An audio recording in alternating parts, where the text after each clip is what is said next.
Ito guys, yan. Naging amo ko yan guys. Yan, yung nagtitinda ng kakanin at kung ano-anong tinitinda niya. Yan, proud ako sa kanya. Napakasipag niya. So, yan.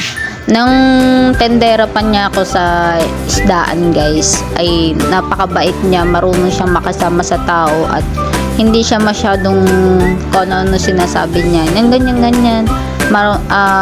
Pinagmamasdan niya yung ginagawa mo, tapos tinuturuan ka ng ayos at sabi ko na-realize ko dati na itong taong ito, pagka konting kunyari na umunlad ako o ano, ay tutulungan ko ito dahil hindi ko makalimutan ang kanyang kagandahan na makisama sa taong nagiging ano niya, kahit siya ay amo man o ano man, marunong siyang makipantay na ano, hindi porket paswelduhin mo siya o ano ay kung ano na anihin mo sa kanya na parang hawak sa leeg, ganyan, tauhan ko lang yan, hawak ko hindi.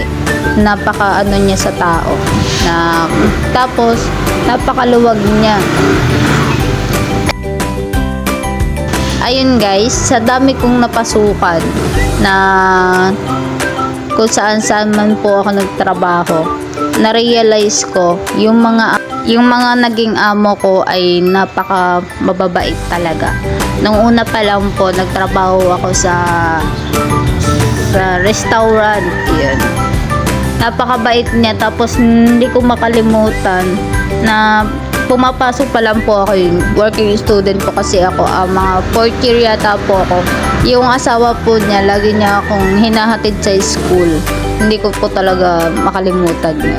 Kaya sabi ko, babalikan ko sila once na umunlad ako, ano man marating mo sa buhay. Pero hindi ko man masabi kasi talagang walang-wala pa din ako ngayon. Yan, ito nga po pala naging amo ko din po, yan, si Kuya. Kung makikita nyo yun guys, kasi sipag ng aking naging amo. Marunong silang makisama talaga sa nagiging tao nila. Ayun. Kung makikita nyo guys, yan, nagaano sila ng isda na doon pinapasa din niya sa maging isda. Ayun. Napakagaling ni Kuya. Proud ako sa iyo, Kuya. Dito ko din natutunan na sabi nila sa akin na hindi ko makalimutan.